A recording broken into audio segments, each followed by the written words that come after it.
মাত্র এক সপ্তাহের মধ্যে সেনাবাহিনীতে আবার রদবদল হলো এবং গুরুত্বপূর্ণ অনেক পদে আবার নতুন মুখ এসেছে। কেন এত অল্প সময়ের মধ্যে তড়িঘড়ি করে এত রদবদল? এই রদবদলের পরবর্তী স্টেপ কি? তাহলে কি সেনাপ্রধান জেনারেল ওয়াকার খানের বিদায় আসন্ন? আজকে এটা নিয়ে কথা বলবো, শেষ পর্যন্ত সাথে থাকবেন। নতুন যে পদগুলো দেখলাম, বিশেষ করে কোয়ার্টার মাস্টার জেনারেল হিসেবে লেফটেন্যান্ট জেনারেল শাহিনকে আনা হয়েছে, যিনি এনডিসির কমান্ড্যান্ট ছিল। কিউএমজি যিনি ছিলেন ফাইজুর রহমান, তাকে এনডিসিতে পাঠানো হয়েছে। ফাইজুর রহমানকে আসলে পররাষ্ট্র মন্ত্রণালয়ে হ্যান্ডওভার করবার কথা ছিল, একদম শেষ মুহূর্তে সে নানানভাবে হাত পা ধরে সে এনডিসিতে রয়ে গেছে। এছাড়া আরো অনেক পদেই আপনারা জানেন যে পদায়ন হয়েছে। এই পদায়নের কনসিকুয়েন্স কি, এটা কিভাবে সেনাপ্রধানকে এফেক্ট করতে পারে, সেটা নিয়ে আমরা কিছু কথা বলবো। 2024 সালের 5ই আগস্ট মনে আছে, এবং তখন থেকে আমরা দেখছি যে সেনাপ্রধান জেনারেল ওয়াকার খানের সাথে জামাতে ইসলামের আমির ডক্টর শফিক, তাদের যে সেক্রেটারি জেনারেল, এদের কিন্তু নিয়মিত যোগাযোগ, এবং প্রতি সপ্তাহে নিয়ম করে আমির এবং সেক্রেটারি জেনারেল তারা কিন্তু জেনারেল ওয়াকারের সাথে মিটিং করতেন এবং তারা সেই মিটিং এ সিদ্ধান্ত নিতেন।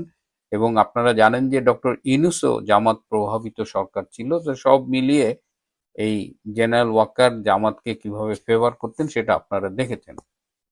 আইসিটির যে চিফ প্রসিকিউটর ছিল অ্যাডভোকেট তাজুল ইসলাম, সেই তাজুল প্রতি সপ্তাহে জেনারেল ওয়াকারের সাথে মিটিং করতেন, ওয়াকারের বাসায় যেতেন এবং ওয়াকারের কাছ থেকে ইনস্ট্রাকশন নিয়ে আসতেন কাকে কিভাবে সাজা দেওয়ার ব্যবস্থা করতে হবে, কাকে খালাস করতে হবে।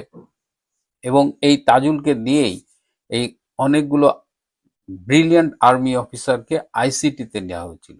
এই আইসিটিতে নেওয়ারও একটা উদ্দেশ্য ছিল যে এদের সাজা দেওয়া হবে, এবং এদের বিরুদ্ধে অভিযোগ কি, এরা ফ্যাসিস্ট শেখ হাসিনার সরকারের নাকি লোক। এবং বিশেষ করে ডিজিএফ এর যে পরপর 3জন ডিজি ছিল, তাদের উপরে বিশেষ আক্রোশ ছিল এই জেনারেল ওয়াকার খান এবং জামাতিদের, এবং তাদের যেভাবে হ্যারাস করা হয়েছে।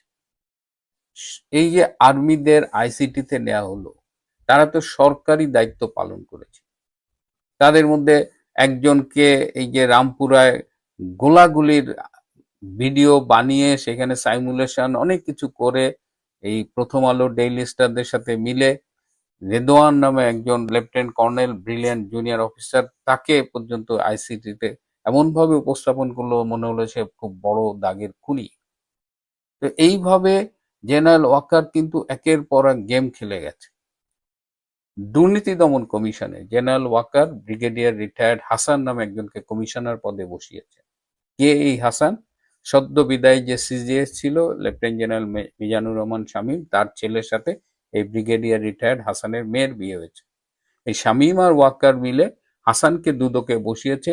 সেখানে দুদকে বসিয়ে প্রাক্তন সেনা কর্মকর্তাদের নানা রকমের হ্যারাস করানো হয়েছে। সেটাও কিন্তু এই জেনারেল ওয়াকারের মেইন প্ল্যান। রাওয়া, আপনারা জানেন যে প্রাক্তন সামরিক অফিসারদের একটা অ্যাসোসিয়েশন, সেখানে যে সর্বশেষ নির্বাচন হলো, সেখানে চেয়ারম্যান পদে নির্বাচিত হয়েছেন কর্নেল রিটায়ার্ড মোহাম্মদ আব্দুল হক। তাকে চেয়ারম্যান বানানোর পেছনেও কিন্তু জেনারেল ওয়াকারের একটা হাত ছিল। এবং এখন তো দেখতে পাচ্ছেন যে জেনারেল ওয়াকার যে হককে বানিয়েছে, সেই কর্নেল হক কেরানীগঞ্জে জামাতে প্রার্থী হিসেবে সংসদ নির্বাচনে অংশগ্রহণ করেছিল এবং সেখানে পরাজিত হয়েছে। তার মানে জেনারেল ওয়াকারের একদম চারিপাশে জামাত। তারপরে আবার দেখেন, ক্যান্টনমেন্ট উড়িয়ে দেবে বলে এবি পার্টির মহাসচিব ফুয়াদ হুমকি দিয়েছে, কিচ্ছু হয়নি তার। সেদিনকের ছেলে হাসনাত আব্দুল্লাহ, সে থ্রেট করেছে, তার ছেলেপেলেরা স্লোগান দিয়েছে ওয়াকার না হাসনাত, হাসনাত হাসনাত। মানে সেনাবাহিনীকে এইভাবে আক্রমণ করা, সেনা প্রধানের সাথে এই 2 দিনের পোলাকে তুলনা করা, আবার সেখানে হাসনাত হাসনাত, এটা যদি অন্য যে কোনো সেনা প্রধান হলে কি করতেন? এমন ব্যবস্থা নিতেন যে ওই ফুয়াদ হাসনাত আর জীবনে মনে হয় না মাথা তুলে দাঁড়াতে পারত। কিন্তু তিনি বললেন যে ওরা আমার সন্তান তুল্য, তিনি সবাইকে ক্ষমা করে দিলেন। এখন তো আমরা দেখছি এবি পার্টি বলেন, এনসিপি বলেন, এরা তো সব জামাতেরই এ টিম বি টিম। সুতরাং ঘুরে ফিরে সেই জামাতি ফুয়াদ, জামাতি হাসনাতকে তিনি ক্ষমা করে দিয়েছেন।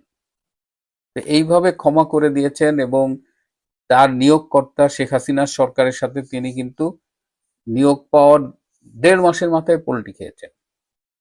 তারপরে তিনি জামাতের সাথে মিলে জামাতকে ক্ষমতায় আনার জন্য ডক্টর ইউনূস এবং তার প্রশাসন, উপদেষ্টা পরিষদের কয়েকজন সবাই একদম মানে গুটিয়ে একদম ফাইনাল করে ফেলছিল যে জামাত ক্ষমতায় আসবে।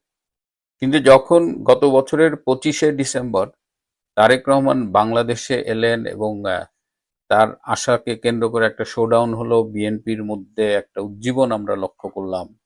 তখন থেকেই কিন্তু জেনারেল ওয়াকার একটু একটু করে হাওয়া বদল দেখে তার অবস্থান বদলাচ্ছিল এবং বিশেষ করে বেগম খালেদা জিয়া মারা যাবার পরে যে একটা সেন্টিমেন্ট ক্রিয়েট হয়েছিল সারা দেশে, তখন তিনি আবার পোল্টি খেলেন বিএনপির দিকে। অর্থাৎ আওয়ামী লীগ থেকে জামাত, জামাত থেকে বিএনপি, কিন্তু পুরোটা বিএনপি না। সেই সময় জেনারেল ওয়াকার ২ নৌকায় পা রেখেছিলেন। যদি জামাত ক্ষমতায় আসে, জামাতের তো সে আছেই।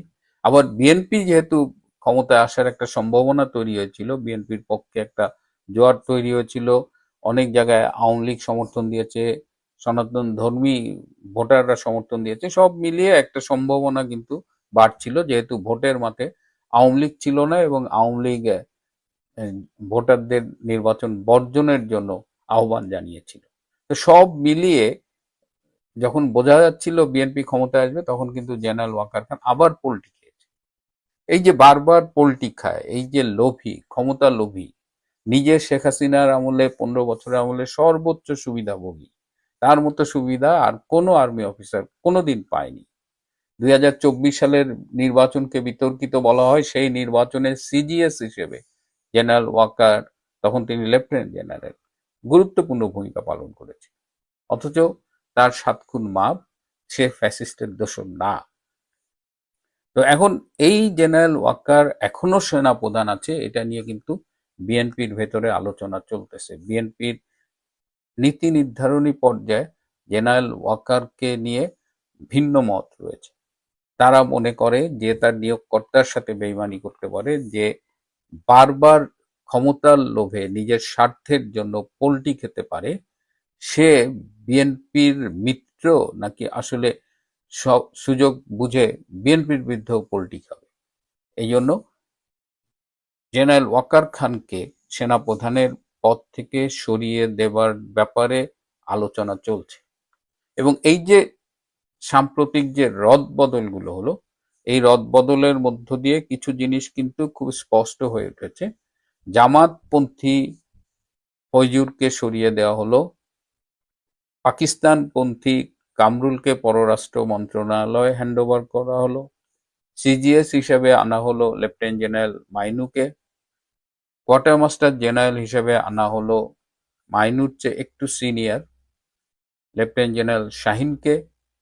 এবং এই পদায়নগুলো খেয়াল করলে বোঝা যায় যে যে কোনো দিন ওয়াকারকে মানে বিদায় দেবার আয়োজন সম্পূর্ণ হয়ে গেছে। যদি খুব তাড়াতাড়ি ওয়াকার চলে যায়, তাহলে তার রিপ্লেসমেন্ট কিন্তু করা হলো।